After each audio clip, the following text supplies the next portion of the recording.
Šiandien uostamiesčio policijos pareigūnai kartu su klaipėdiečiais minėjo Lietuvos policijos prevencijos padalinių dieną. Renginio metu buvo apdovanoti aktyviausi visuomenės atstovai bei už nepriekaištingą tarnybą pagerbti policijos pareigūnai. Anot Klaipėdos apskrities vyriausiojo policijos komisariato viršininko, prevencinis darbas tarsi ligonio gydymas. Jei žmogus renkasi sveiką gyvenimo būdą, mažiau serga, o ir susirgus lengviau sveiksta. Tad ir vykdant įvairius prevencinius darbus, nusikaltimus išaiškinti tampa lengviau. Prevencinis darbas kartu su bendruomenėm yra žymiai efektyvesnis negu nusikaltimų tyrimas. Tai yra tas pats kaip ligonio gydymas ir kuomet mes puoselėjam sveiką gyvenseną, tada valstybė žymiai pigiau kainuoja. Anot viršininko, svarbu į prevencinę veiklą įtraukti kuo daugiau žmonių. Prevencijos vaisiai arba rezultatai, kitaip tariant, jie nesimato iš karto.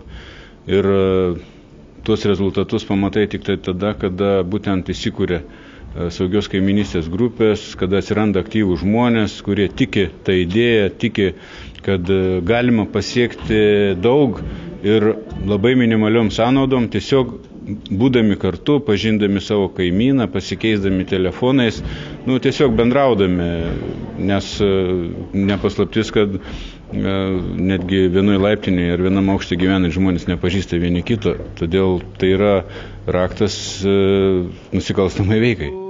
Šiandien susirinkę policijos pareigūnai bei visuomenės atstovai sulaukė apdovanojimų. Pareigūnai buvo giriami už nepriekaištingą tarnybą, o gyventojų atstovai už saugios kaiminystės kūrimą. Štai klaipėdietės Valentinos suburta kaimynų grupė tapo šių metų saugiausia kaiminystės grupė. Prieš metus mes padarėm. Pernai pakabinam tokią lentą, gavom pas apylinkės inspektorė, kameros pastatėm. Visur, kiekviename aukšte ir lauke. Ir turim dar 6 grupės, narių grupiai, beveik kiekviename aukšte. Ką jie daro? Stebi? Ką daro, vis tiek stebi. Jeigu ką tenai policija kreipiasi, kaip susitikimai būna. Tengi būna visokių, dabar jau mažiau tų. Ir bomžų nėra, nei šiukšlių nėra, kaip anksčiau būdavo. Dabar tikrai mes ir švariau, ir saugiau gyvenom. Tikrai, kad švariau. Saugios kaiminystės grupė sukūrė klaipėdiečiai sako, jog tai padeda ne tik spręsti saugumo problemas, bet ir palaikyti bendrą namo tvarką. Saugi kaiminystė tai, kad tvarkos palaikymas, drausmės palaikymas. Tai, kad jau kaimynai patys suprato, kad saugios kaiminystės grupė tai yra, sakykime, tai, kad turime palaikyti tvarką visapusiškai, o nuo to tvarkos palaikymo priklauso namo stovis ir buvis.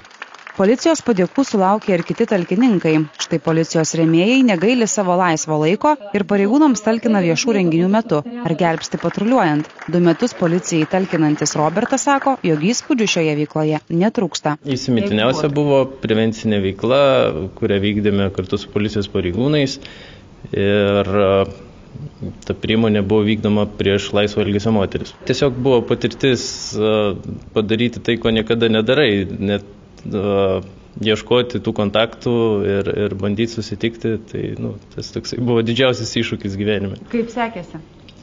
Pasisekė. Pasisekė, be abejo, ta prasme, užkirsti veiklą šią nelegalią. Lietuvos policijos prevencijos padalinių diena bus minima šį sekmadienį, birželio 12 dieną.